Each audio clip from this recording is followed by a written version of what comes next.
ॐ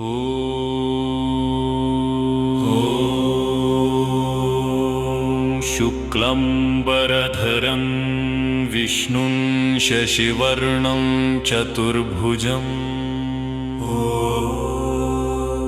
प्रसन्नवदनं ध्यायेत् सर्वविघ्नोपशान्तये। यस्य द्विरदवक्त्रायाः पारिषद्या परहशतम् विघ्नं निघ्नन्ति सततं विश्वक्सेनं तमाश्रये। व्यासं वसिष्ठनप्तारं शक्तेः पराशरात्मजं वन्दे शुकतातं तपोनिधिं। व्यासाय विष्णुरूपाय व्यासरूपाय विष्णवे नमो वै ब्रह्मनिधये वासिष्ठाय नमो नमः। अविकाराय शुद्धाय नित्याय परमात्मने सदैकरूपरूपाय विष्णवे सर्वजिष्णवे। यस्य स्मरामात्रेण जन्म संसारबन्धनात् विमुच्यते नमस्तस्मै विष्णवे प्रभविष्णवे। ॐ नमो विष्णवे प्रभविष्णवे। श्रुत्वा धर्मनशेषेण पावनानि च सर्वशः युधिष्ठिरः शान्तनवं पुनरेवाभ्यभाषत। किमेकं दैवतं लोके किं वा खब्देकं परायणं सर्वन्तः कङ्कमर्चन्तः प्राप्नुयुर्मानवाः शुभम्। को धर्मः सर्वधर्माणां भवतः परमो मतः किंजपं मुच्यते जन्तुर्जन्म संसारबन्धनात्। जगत्प्रभुं देवदेवमनन्तं पुरुषोत्तमं स्तुवनामा सहस्रेण पुरुषः सततोत्थितः। तमेव चार्चयन् नित्यं भक्त्या पुरुषमव्ययम् ध्यायन् स्तुवन् नमस्यश्च यजमानस्तमेव च। अनादिनिधनं विष्णुं सर्वलोकमहेश्वरं लोकाध्यक्षं स्तुवन् नित्यं सर्वदुःखातिगो भवेत्।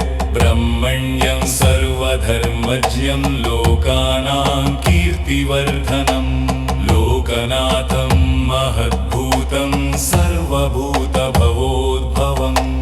त्रेषमे सर्वधर्माणां धर्मोऽचधिकतमो मतः यद्भक्त्या पुण्डरीकाक्षं स्तवैरर्चे नरः सदा। परमं यो महत्तेजः परमं यो महत्तपः परमं यो महद्ब्रह्मा परमं यः परायणम्। पवित्राणां पवित्रं यो मङ्गलानां च मङ्गलं दैवतं देवतानां च भूतानां योगव्ययः। वेदगा सर्वाणि भूतानि भवन्त्यादियुगागमे यस्मिंश्च प्रलयं यान्ति पुनरेवायुगक्षये। तस्य लोका प्रधानस्य जगन्नाथस्य भूपते विष्णोर्नाम सहस्रं मे शृणु पापभयापहम्। यानि नामानि गौणानि विख्यातानि महात्मनः ऋषिभिः परिगीतानि तानि वक्ष्यामि भूतये। ऋषिर्नाम्नां सहस्रस्य वेदव्यासो महामुनिः छन्दोकनुष्टुप् पठादेवो भगवान् देवकीसुतः। अमृतांशुद्भवो बीजं शक्तिर्देवकिनन्दः पिसानो हृदयं तस्या शं शरब्देव न युज्यक विष्णुं जिष्णुं महाविष्णुं परविष्णुं भवेश्वरं मणेकं बडजातं ममामि पुरुषोत्तमम् अनेकण्ठपटद्यां तं ममामि पुरुषोत्तमम्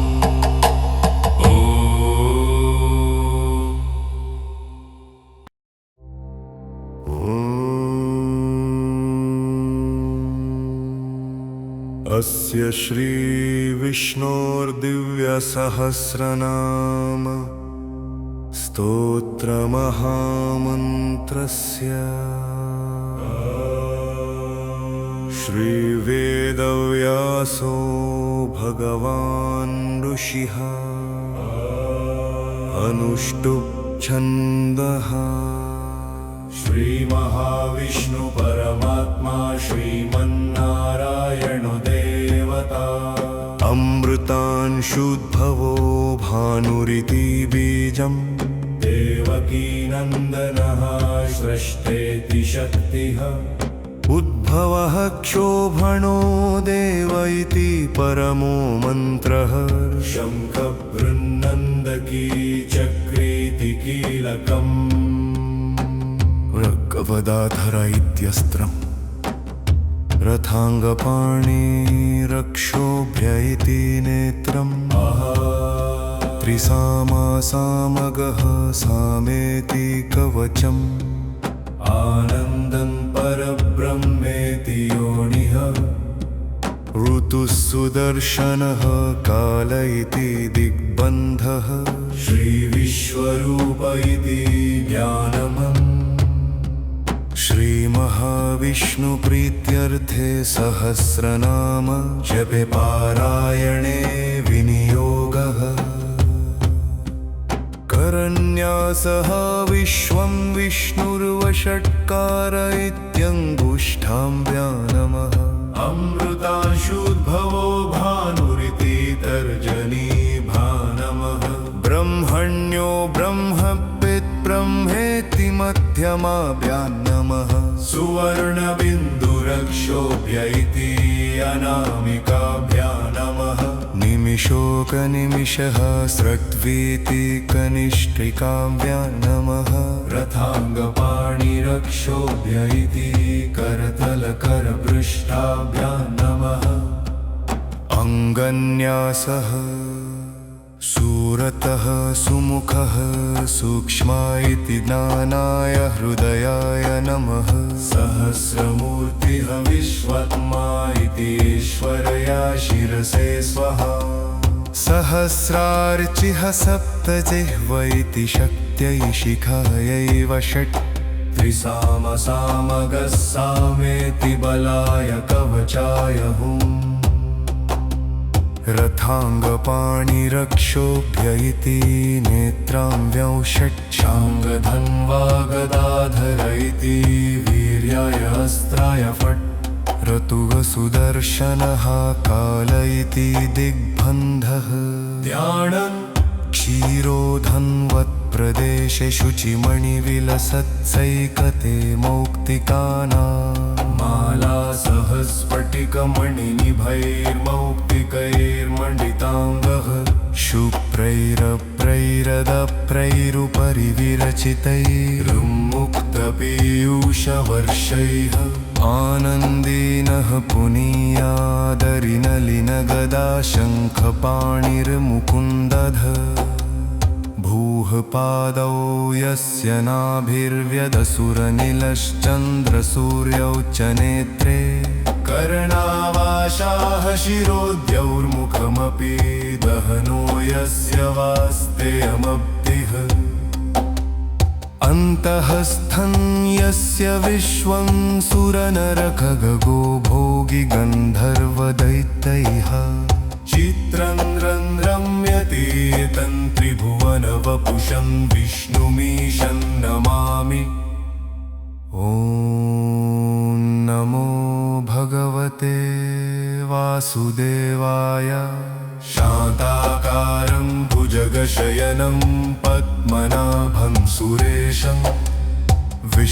साधारं गगनसदृशं मेघवर्णं शुभांगं लक्ष्मीकान्तं कमलनयनं योगिहृद्ध्यानगम्यं वन्दे विष्णुं भवभयहरं सर्वलोकैकनाथं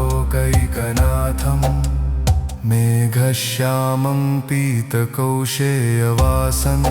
श्रीवत्साकं कौस्तुभोत्ताजिभामं कन्नोपेतं पुण्डरीकायताक्षं विश्वं वन्दे सर्वलोकैकनाथम् मम समस्तघोटाननदिघोटाय भोव्रते नरे करो भरो वायो विश्वरे कवुरीश्वरे सशङ्खचक्रं सतिरेतकुण्डलं सतीकवस्तं सरसिंहेच्छलं सवारवत्सवस्तलाशोभिकवस्तुकं नमानहष्टं शिरसा चतुर्भुजं छायायां पारिजातस्य रेमसिंहासनोपरि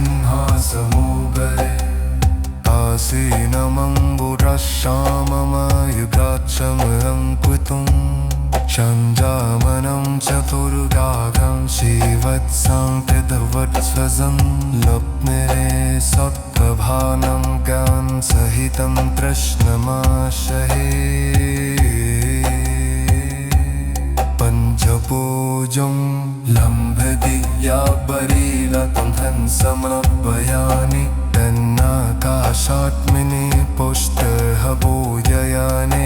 यं गायमने गोपमाजापयानि रमण्यान्मने देदं दर्शयामि वन्नमदात्मनि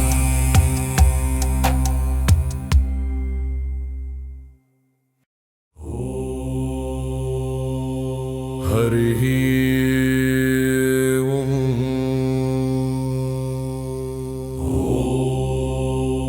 विश्वं विष्णुर्वषट्कारो भूतभव्यभवत्प्रभुः भूतकृद्भूतभृद्भाव भूतात्मा भूतभावना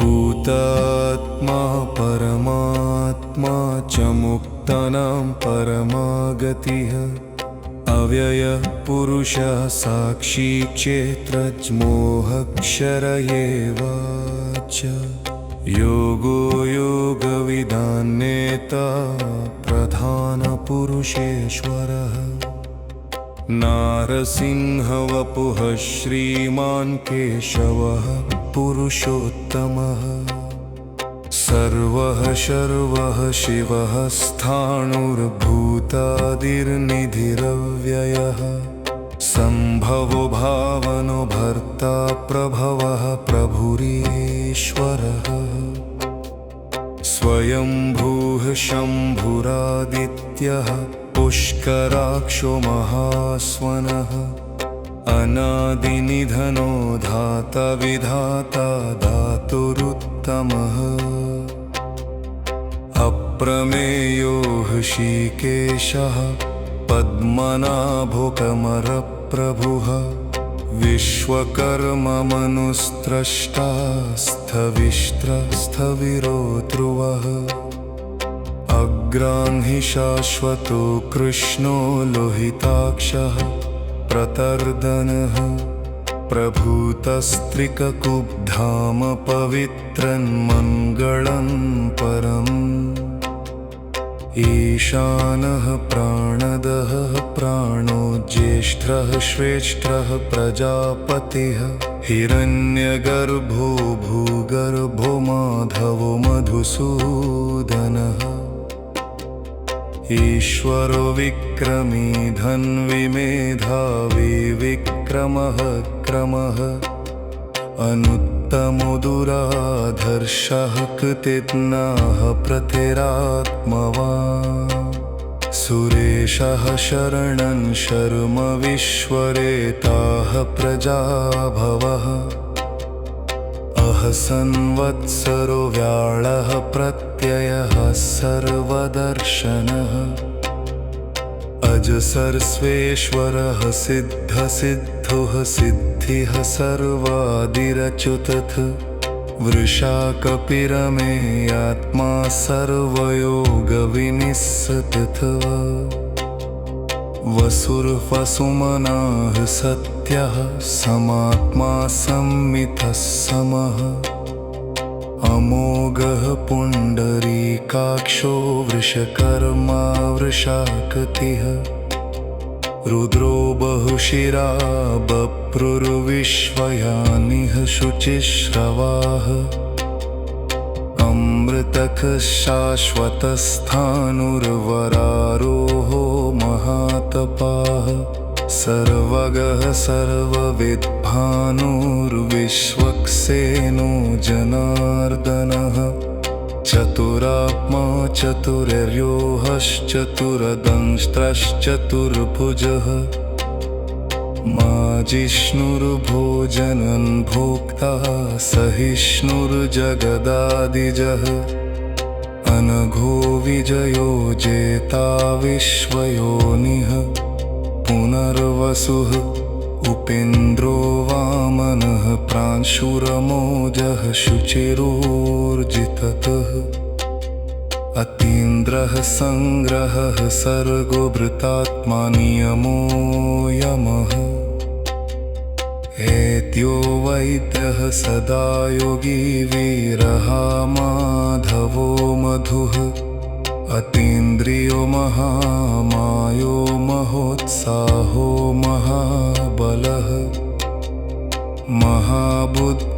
महाबुद्धिर्महावीर्यो महाशक्तिर्महाद्युतिः अनिर्देश्य वपुः श्रीमानमे आत्मा महादृदृक् महेश्वासो महीभर्ता श्रीनिवासः सताङ्गतिः अनिरुद्धः सुरानन्दगोहिम्बोमवेदामपतिः बनीचिरदममाहं सह सुपरलाभुजदुत्तमः हिरण्यनादः सतपाः पद्मनादेहि तेजपतिः अङ्गत्युः सुरवदृक्सिंहः सम्भाकसङ्गमास्थिरः भुजदुरमर्शनः शास्ताविश्वतमासुरारः भरुर्दुरुतमो धूमसत्यर्ह सत्यपरात्मनः निमिषातिनिमिषः सत्विवाजस्ततिरुगारद्यः मित्तले ग्रामनेह श्रीमान्मायनेता समेररः सहस्रमूर्धा विश्वात्मसहस्रक्षः सर्पाक्ता मलवर्कनो निवट्टात्मा सम्मतथ संटनरबलः बहः संवरपको वह निरविमभरमेधरः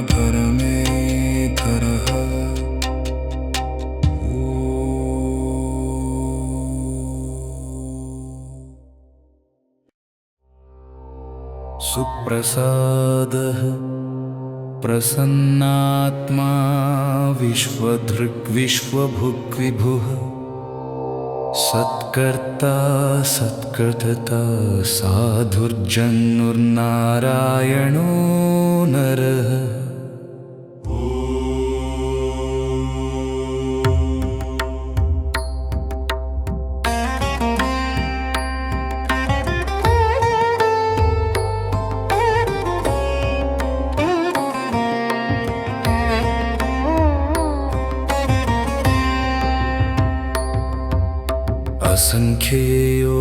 असंख्ययोग्यप्रमेयात्मा विशिष्टः शिष्टकृच्युचिः सिद्धार्थः सिद्धसंकल्पः सिद्धिदग्धसिद्धि साधनः वृषाही वृषभो विष्णुर्वृषपर्वा वृषोदरः वर्धनो वर्धमानश्च विविक्तः श्रुतिसागरः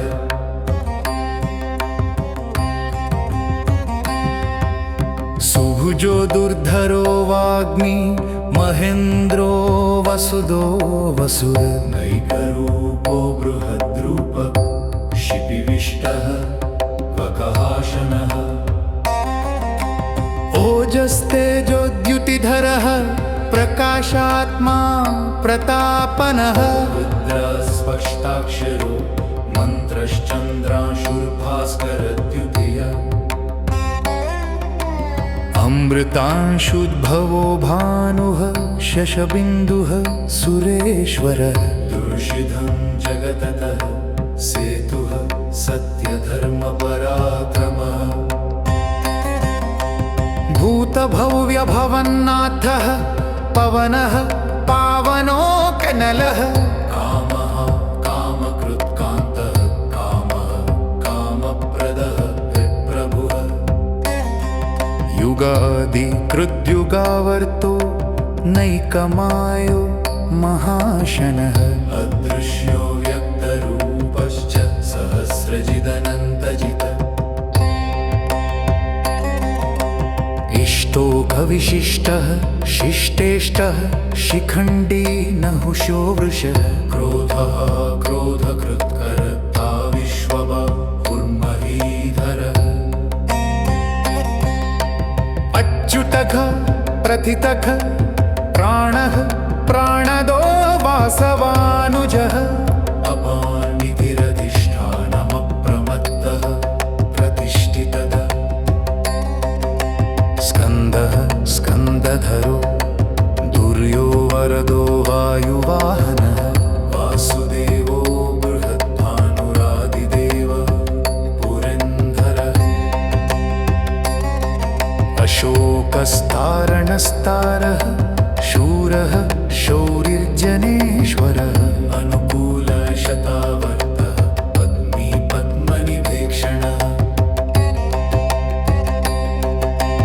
पद्मनाभो करविन्दाक्षः पद्मगर्भः शरीरभृत् महर्तिरुद्धो वृद्धात्मा ममक्षो गरुडध्वजये अतुलः शरभो भीमः समयज्ञो हविर्हरिः सर्वलक्षणलक्षण्यो लक्ष्मीवान् समितिञ्जयः विक्षरो रोहितो मार्गो हेतुर्दामोदरः सहाय महीधरो महाभागो वेगवानमिताशनः उद्भवः क्षोभणो देवः श्रीगर्भः परमेश्वरः करणं कारणं कर्ता विकर्ता गहनो गुहः व्यवसायो व्यवस्थानः संस्थानः स्थानदो ध्रुवः परद्युः परमस्पष्टर तुष्टर पुष्टरि शुभेक्षणः रामो विरामो विरजो मार्गो नेयो नयो जनयः वीरः शक्तिमता श्रेष्ठो धर्मो विदुद्धमनः वैकुण्ठः पुरुषः प्राणः प्राणदः प्रणवः मृदुवः निहरण्यगर्भः षट्बुधर्नो व्यक्तो वायुरदोषजः ऋतुः सुदर्शनः कर्णः परमेष्टि परिग्रहः उग्रय संवत्सरो दक्षो विश्यामो विश्ववक्षिणः स्थाणः स्थानरस्थाणः प्रवाणः गिर्जना व्यय भोजनन्तो महाकोशो दोः गोतो नहाडवः अनिर्भिन्नहस्तविष्टो बोर्धर्मयो तो नः नुकः विशोकनीनियुं भिक्षुक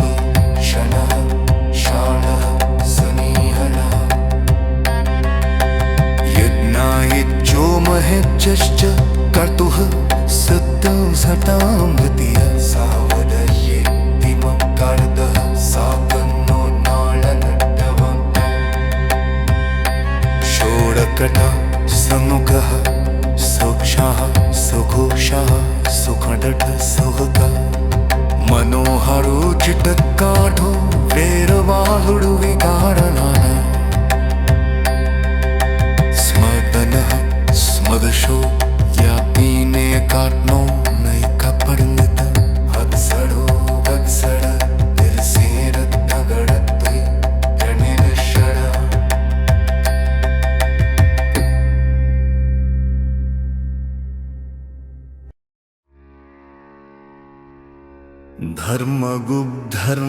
धर्मगुब्धर्मकृद्धर्मी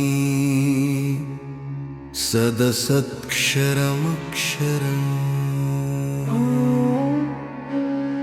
अविज्ञाता सहस्रांशुर्विधाता कृतलक्षणा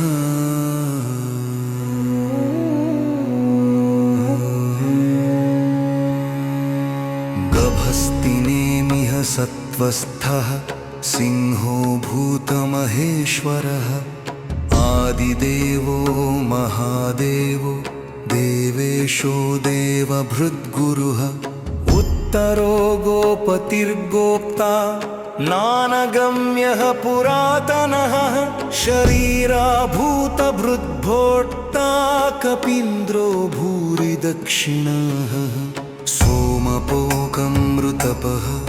सोमः पुरुजित्पुरुषत्तमः विनयो जयः सत्यसन्धो दाशार्हः सात्वतां पतिः जीवो विनयिता साक्षी मुकुन्दोऽखिमितविक्रमः अम्भोनिधिरनन्तात्मा महोदधीशयोऽन्तकाः अजो महार्हः स्वाभाव्यो जितामित्रः प्रमोदनः आनन्दो कैनन्दनो नन्दः सत्यधर्मा त्रिविक्रमः महर्षिः कपिलाचार्यः कृतज्ञो मेदिनीपतिः त्रिपदस्त्रिदशाध्यक्षो महाशृङ्गः कृतान्तकृत् महावराहो गोविन्दः सुषेणाः कनकाङ्गदी गुह्यो गधीरो गहनो गुप्तश्चक्रगदाधरः वेदाः स्वाङ्गो कज्जितः कृष्णो दृढः सङ्कर्षणो कच्युतः वरुणो वारुणो वृक्षय पुष्कराक्षो महामनाः भगवान् भगः परकरनन्दी वनमाली हलायुधः आदित्यो ज्योतिरादित्यः सहिष्णुर्गतिसत्तमः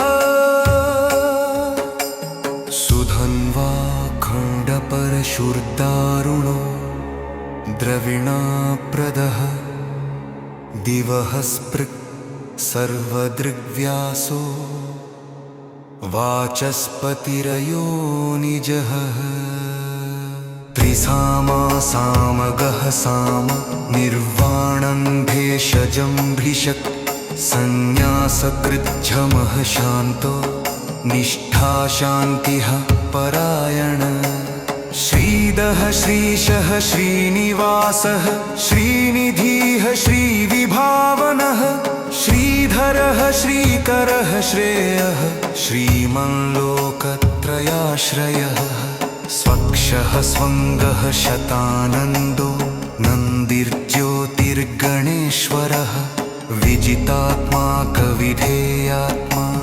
सत्कीर्तिच्छिन्नसंशयः उदीर्णः सर्वतः चक्षुरनीशः शाश्वतस्थिरः भूषयो भूषणो भूतिर्विशोक शोकनाशनः अर्चिष्मानर्चितः कुम्भो विशुद्धात्मा विशोधनः अनिरुद्धो कर्प्रतिरथ प्रद्युम्नोऽतिमितविक्रमः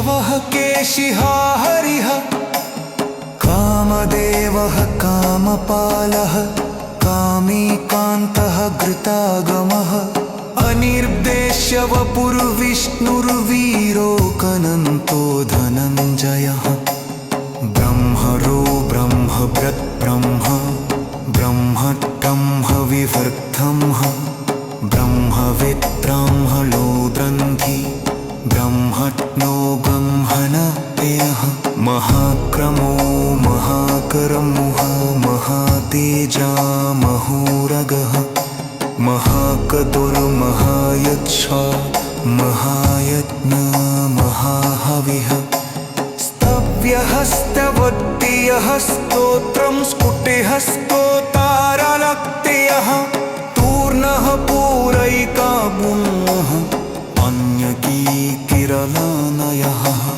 मनोजवस्कीर्घकरो वसुरीका वसुप्रगः वसुप्रदो वसुगेव वसुर्वसमनं हविः सद्गतिः सद्गतिः सत्ता सद्धूतिः सत्परायणः शूरसेनो यदिशेषकः सन्निवासः सुयामुनः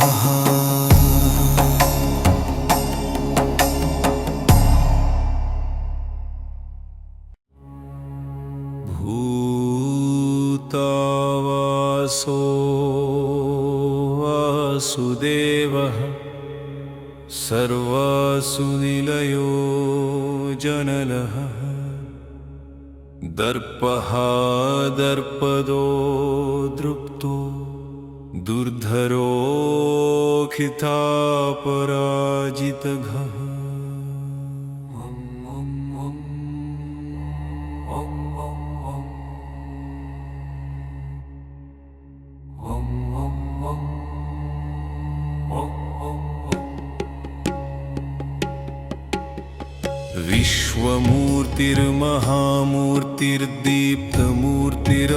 विश्वमूर्तिर्महामूर्तिर्दीप्तमूर्तिरमूर्तिमान् अनेकमूर्तिरव्यक्तः शतमूर्तिः शताननः एकोनैकास्तवः किं यत्तत्पदमनुत्तमम् लोकबन्धुर्लोकनाथो माधवो भक्तवत्सलः सुवर्णवर्णो हेमाङ्गो वराङ्गश्चन्दनाङ्गदी वीरः विषमः शून्यो घृताशीरचलश्चलः अमानी मानदो मान्यो लोकस्वामी त्रिलोकधृत् सुमेधा मेधजो धन्यः सत्यमेधाधराधरः तेजोचल्वृषोद्युतिधरः सर्वशस्त्रभृतान्वरः प्रग्रहो निग्रहो व्यग्रो नैकशृङ्गो गदाग्रजः चतुर्मूर्तिश्चतुर्बाहुश्चतुर्व्यूहश्चतुर्गतिः चतुरात्मा चतुर्भावश्चतुर्वेदविदेकपात् समावर्तो जनिवृत्तात्मा दुर्जयो दुरतिक्रमः दुर्लभो दुर्गमो दुर्गो दुरावासो दुरारिः शुभाङ्गुलोकसारङ्गः सुतन्तुस्तन्तुवर्धनः इन्द्रकर्मा महाकर्मा कृतकर्मा कृतागमः उद्भवः सुन्दरः सुन्दोरत्ननाभः सुलोचनः अर्को वाजसनः शृङ्गी जयन्तः सर्वविजयी सुवर्णबिन्दुरक्षोभ्यः सर्ववागीश्वरेश्वरः महाहृदो महागर्तो महाभूतो महानिधिः कुमुदः कुन्दरः कुन्दः पर्जन्यः पावनोऽकिनिलः अमृता शोक्यमृतवपुः सर्वज्ञः सर्वतोमुखः सुलभः सूरता सिद्धः शत्रुजिच्युतापमः न्यग्रोधुकदुम्बरो जश्वत्रश्चाणूरान्ध्रनिषूदनः सहस्रार्च्य सप्तजिह्वः सप्तैधा सप्तवाहनः अमूर्तिरनघोगचिन्त्यो भयकृद्भयनाशनः अणुर्बृहत्कृशः स्थूलो गुणभृन्निर्गुणो महान् अत्रपृक्स्वरभृतक् स्वास्या प्राग्वंशो वंशवर्धनः भारभृत्कथितो योगी योगीशः सर्वकामदः आश्रमः श्रमणः चामः सुपर्णो वायुवाहनः धनुर्भरो धनुर्वेदो दण्डो दमयितादमः अपराजितः सर्वसहो नियन्ताकनियमोकयमः सत्त्ववान् सात्विकः सत्यः सत्यधर्मपरायणः अभिप्रायः प्रियार्हो करः प्रियकृत्प्रीतिवर्धनः विहाय सगतिज्योतिः सुरुचिर्हुतभुः विभुः रविर्विरोचनः सूर्यः सविता रविलोचनः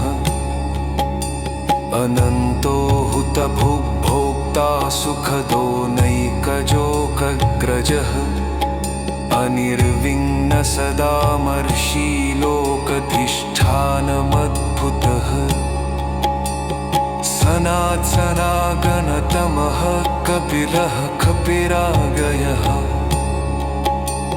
स्वस्ति दः स्वस्ति तत् स्वस्ति है स्वस्ति दूत स्वस्ति तच्छिरः अरो बृहकुण्डली चक्रीदिक्त्रं योर्जिकशासनः सब्कातिकः शब्कसः शिशिरः सर्वणीकरः तक्कूरः पेशडो दत्सोदत्शिलः चलिनाम्बरः विद्वक्तमुवीपभयः पुण्यश्रवणकीर्तनः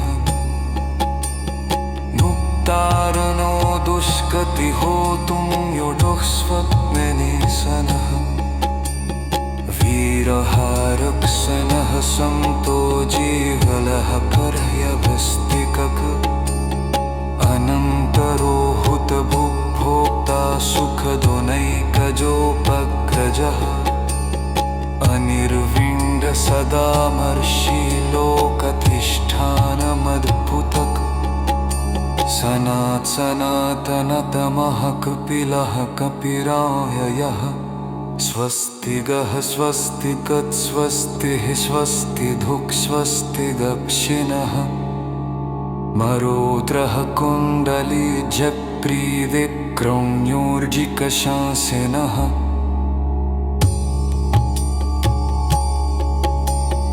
शब्दातिदः छन्दसः शिशिरः शरोवलीपुरः अक्कूरः तिर्शरोटक्षोदच्छिदः जमिरामरः विभक्तमुवीतभयः तुन्युश्रवणकीर्तनः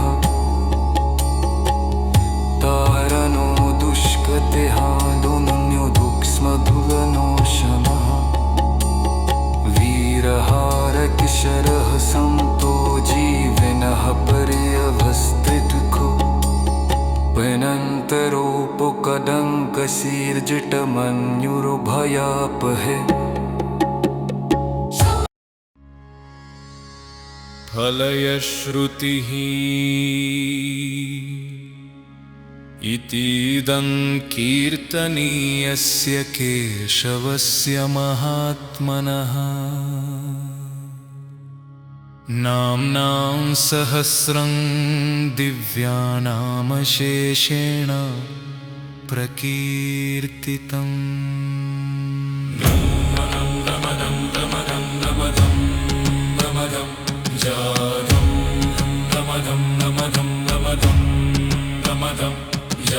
या इदं शृणुयान्नित्यं यश्चापि परिकीर्तयेत् नाशुभं प्राप्नुयात् किञ्चित् सुखमुत्रेह च मानवः। वेदान्तगो ब्राह्मणः स्यात् कस्त्रियो विजयी भवेत्। वैश्यो धनसमृद्धः स्यात् शूद्रः सुखमवाप्नुयात्। धर्मार्थी प्राप्नुयात् धर्ममप्रार्थी चार्थमाप्नुयात्। कामानवाप्नुयात् कामी प्रजार्थी चाप्नुयात् प्रजाम्। भक्तिमान्यः सदोत्थाय शुचिस्तद्गतमानसः। सहस्रं वासुदेवस्य नाम्नामेतत् प्रकीर्तयेत्। यशस्प्राप्नोति विपुलं याति प्राधान्यमेव च।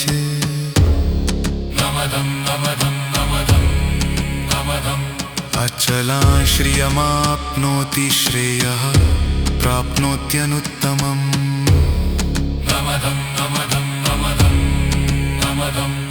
न भयं क्वचिदाप्नोति वीर्यं तेजश्च विन्दति। भवत्यरोगोद्युतिमान् बलरूपगुणान्वितः।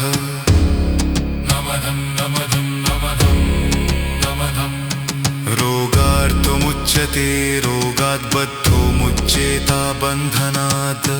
भयान्मुच्येत पीतसुत्तुमुच्येतापन्नापदः।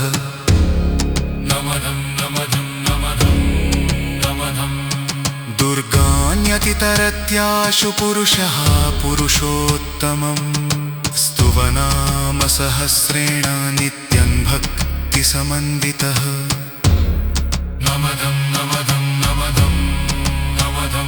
वासुदेवाश्रयो मर्त्यो वासुदेवपरायणः। सर्वपापविशुद्धात्मा याति ब्रह्मा सनातनम्। न वासुदेवभक्तानां शुभं विद्यते क्वचित्तु। जन्म मृत्युजराव्याधिभयं नैवोपचायते।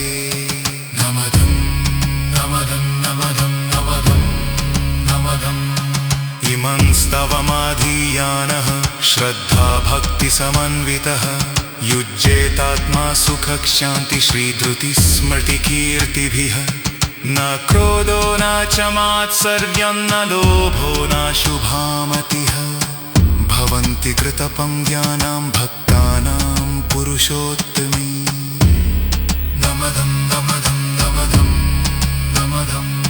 द्यौवः चन्द्रार्का नक्षत्रा खन्दिशो भूर्महोदधिः। वासुदेवस्य वीर्येण विधृतानि महात्मनः।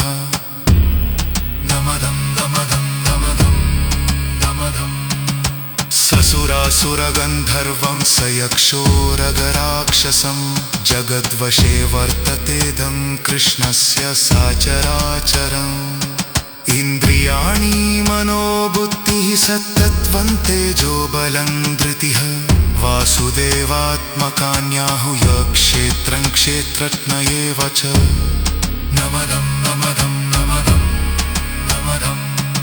सर्वागमानामाचारः प्रथमं परिकल्पते।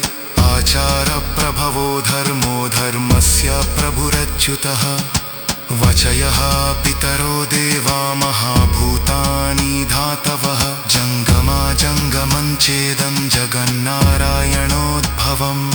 योगो ज्ञानं तथा साङ्ख्यं विद्याः शिल्पादिकर्मा च। वेदाः शास्त्राणि विज्ञानमेतत्सर्वं जनार्दनात् नमदं नमदं नमदं नमदं एको विष्णुर्महद्भूतं प्रथितोतान्यनेथशः किमं कान्द्यप्रभूत पावन्ते विश्वदुताव्ययः इमं स्तवं भगवतो विष्णुर्भासेन कीर्तितं प्रकीर्तेः चत्पुरुषः शीहतापं सुखानि च नमदं नमदं नमदं नमदं निष्ठेश्वरमजं देजं जगतः प्रकुमव्ययं न जन्ति हे पुष्कराक्षं न पीयान्तुं पराभवं नाति ह्ययन्ति पराभवनं नमः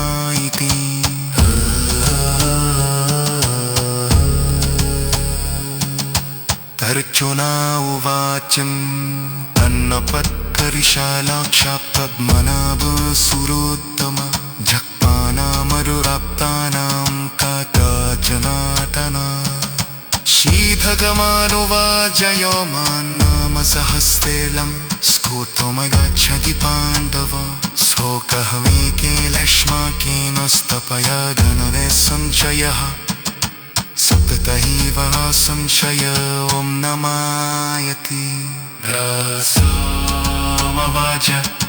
वासनार्वासुदेवस्य वासितमन्गुवरट्टयम् सर्वभूतानि वसोकर्षि वासुदेवेन मुखस्फुति रासोमवाच वासनार्वासुदेवस्य वासितमन्गुवरट्टयम्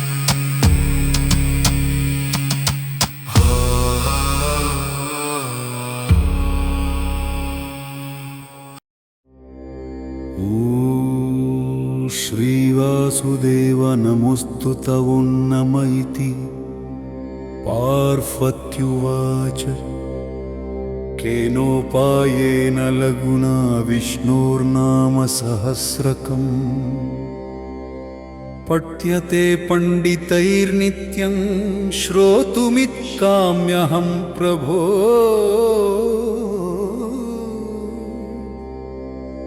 ईश्वर उवाच श्रीराम राम रामेति रमे रामे मनोरमे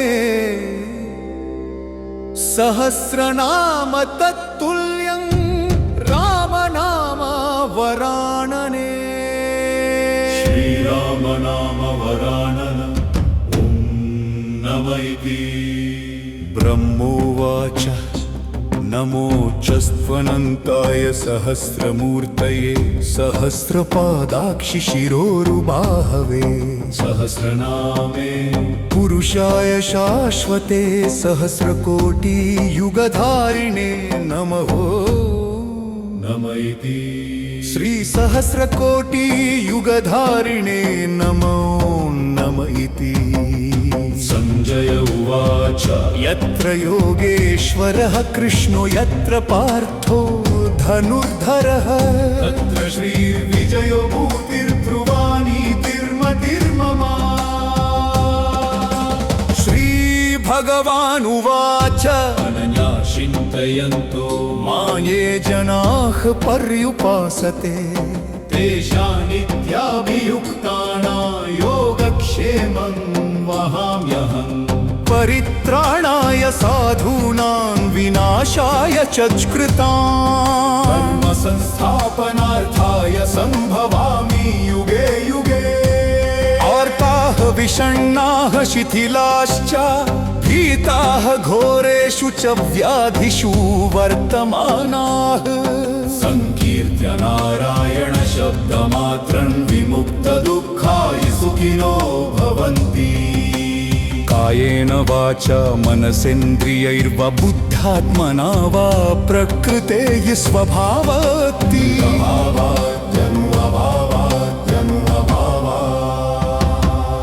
करोमि यद्यत् सकलं परस्मै नारायणायेति समर्पयामि